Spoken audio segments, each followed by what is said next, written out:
Buenas noches, mi nombre es Heidi Paulina Mazo, mi grupo está conformado por Helencio Mara Sánchez y Edilberto Buitrago. Proceso de calificación de capacidad laboral. La capacidad laboral es el conjunto de habilidades, destrezas, aptitudes y potenciales de orden físico, mental y social que permite desempeñarse en un trabajo. Ahora, ¿en qué momento se califica la pérdida de capacidad laboral? Para determinar la pérdida de capacidad laboral, si la calificación es igual o superior al 50%, se podrá solicitar reconocimiento de pensión por invalidez a la administradora de pensiones, quien determina en primera oportunidad la pérdida de capacidad laboral y califica el grado de invalidez. Determina las razones para calificar los trabajadores. Las razones para calificar los trabajadores son un diagnóstico claro, una rehabilitación terminada y 540 días de incapacidad. ¿Qué opiniones tienen los trabajadores y las empresas si la ARL no quieren calificarlos? Bueno, si un trabajador cumplió 540 días de incapacidad y no ha sido evaluado por parte de la administradora, puede dirigirse directamente a la Junta Regional de Calificación para que se califique la pérdida de capacidad laboral. ¿Qué son las juntas de calificación nacional y regional? Las juntas regionales y nacional de calificación de invalidez son organismos del sistema de la seguridad social integral del orden nacional, de creación legal adscrita al Ministerio de Trabajo, con personería jurídica, de derecho privado sin ánimo de lucro, de carácter interdisciplinario, sujetas a revisión fiscal, con autonomía técnica y científica, de los dictámenes parciales, cuyas decisiones son de carácter obligatorio. En el proceso de calificación, las juntas regionales califican en primera instancia la pérdida de capacidad laboral, el estado de la invalidez y determinan su origen. La Junta de Calificación Nacional le compete la resolución de las controversias que presentan las entidades de seguridad social, trabajadores y empleadores sobre el origen y la pérdida de la capacidad laboral en caso de accidente, enfermedad de origen común o profesional, y determinan si un trabajador es pensionado por invalidez o no. ¿Cuál es el costo en el que se incurre al llevar un caso a la Junta de Calificación Regional? Por regla general, las juntas de calificación de invalidez reciben como honorarios por cada dictamen emitido el equivalente a un salario mínimo mensual legal vigente, que será cancelado por la entidad responsable del pago de la prestación o del beneficio. Buenas tardes, mi nombre es Helen Sánchez y el día de hoy estaremos hablando de dos temas importantes. Para esto nos acompaña Edilberto Buitrago, que va a compartirnos el primer tema. El tema que vamos a compartir son las enfermedades laborales. Bueno, entonces para esto vamos a empezar con unas preguntas que nos va a aclarar acerca de este importante tema. La primera de estas es, ¿cuáles son las enfermedades laborales directas? Bueno, tenemos cuatro tipos de enfermedades directas, de acuerdo al decreto 1477 del 14, perdón. Hablamos de la sección 2, parte A. Una de las enfermedades es la asbestosis, la silicosis, que es la segunda enfermedad, la neumoconiosis y la mesotelioma maligno. Entonces, sí, estamos hablando que en este tipo de enfermedades se ven expuestos todos los trabajadores eh, de acuerdo a las actividades que realicen. Y hablamos de pronto de las fibras del asbesto, que es un agente contaminante que produce el cáncer. Estamos hablando de las calderas, estamos hablando de aquellos trabajadores que trabajan con cerámica y el mantenimiento de material aislante, que puede ser los tubos, los motores y las calderas, edificios, etcétera. Entonces, si nos damos cuenta, estas cuatro enfermedades se ven expuestos todos los trabajadores, pues de pronto hacer la recomendación para que utilicen los diferentes elementos de protección para de pronto evitar. La segunda es, ¿qué porcentaje de calificación necesita un trabajador para ser pensionado? Eh, el tipo de porcentaje debe ser mayor al 50%. de acuerdo al decreto 1507 del 2014, donde se maneja o se expide el manual único para la calificación de invalidez o de la actividad laboral. En el artículo 2, ámbito de la aplicación. Dice, siguiente pregunta. Si la calificación de la pérdida de capacidad laboral va del 5% al 49%, ¿a qué tiene derecho el trabajador? Bueno, la ley del 2002 nos habla en el artículo 7, dice que tiene derecho a que le reconozca una indemnización en proporción al daño sufrido, no inferior a 2 salarios, ni tampoco que supere 24 veces su salario base de la liquidación. Ok. Siguiente. ¿Quién debe calificar el trabajador en primera instancia? Bueno, de acuerdo a la ley 100 del 93, en el artículo 42 dice que le corresponde a las juntas regionales calificar en primera instancia la pérdida de la capacidad laboral. Y por último, perdón, ¿qué es la calificación en primera oportunidad?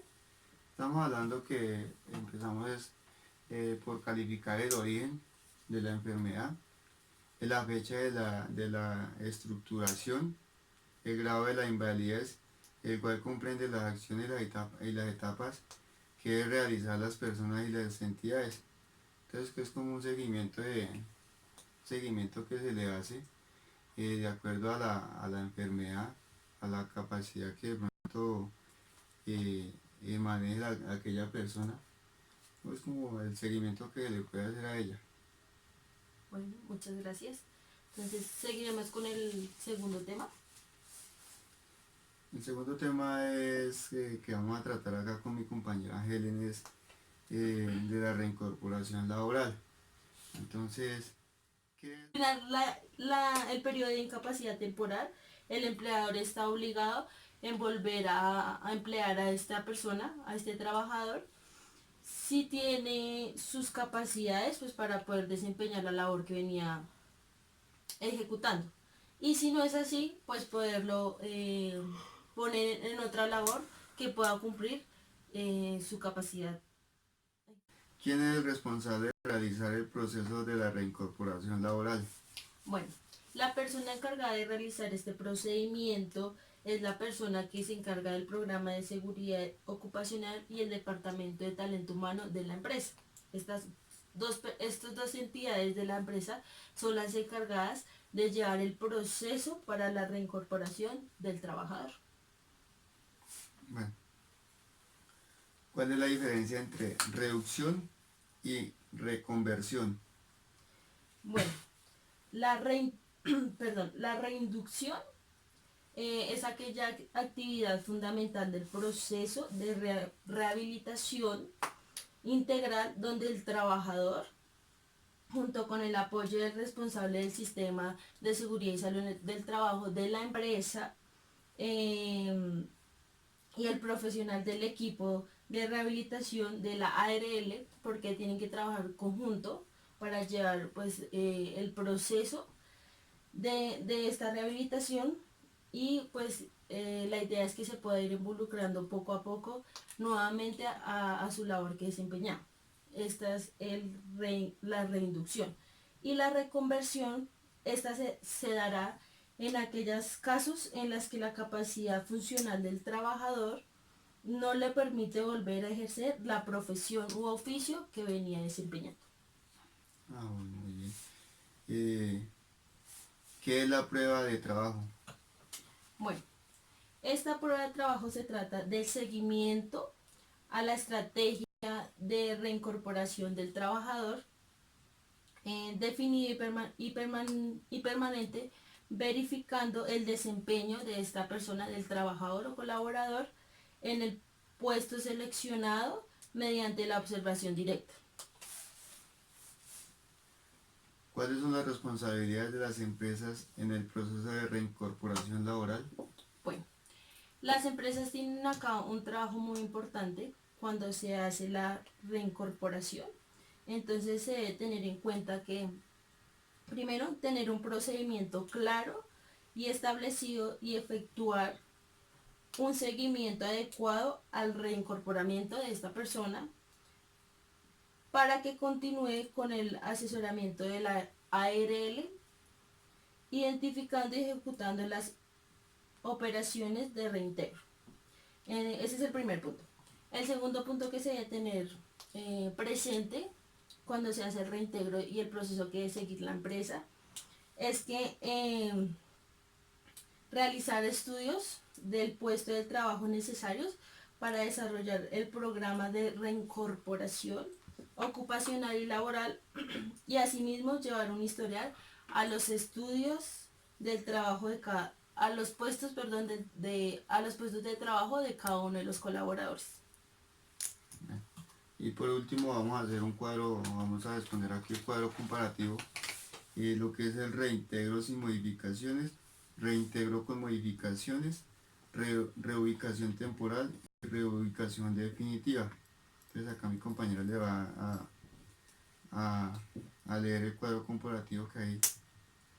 Bueno, tenemos estos 4 aspectos. El primero que vamos a trabajar es reintegro sin modificaciones y reintegro con modificaciones. El reintegro con modificaciones es cuando las condiciones individuales corresponden al perfil de exigencias del puesto de trabajo y las condiciones del trabajo no representan ningún riesgo para el trabajador. Este podrá ser reintegrado a su mismo puesto de trabajo. El reintegro con modificación es aquel que toca hacerle algunas, como su nombre lo dice, modificaciones en la reasignación de tareas, límites de tiempos, asignaciones de horarios, en los casos en los que se necesitan modificaciones de diseño o procesos. Estas son las dos diferencias entre reintegro con modificaciones y sin modificaciones. La siguiente es reubicación temporal y reubicación definitiva. La reubicación temporal es aquella que cuando el trabajador no cuenta con incapacidad médica y aún está en tratamiento o precisa tiempo para una recuperación funcional.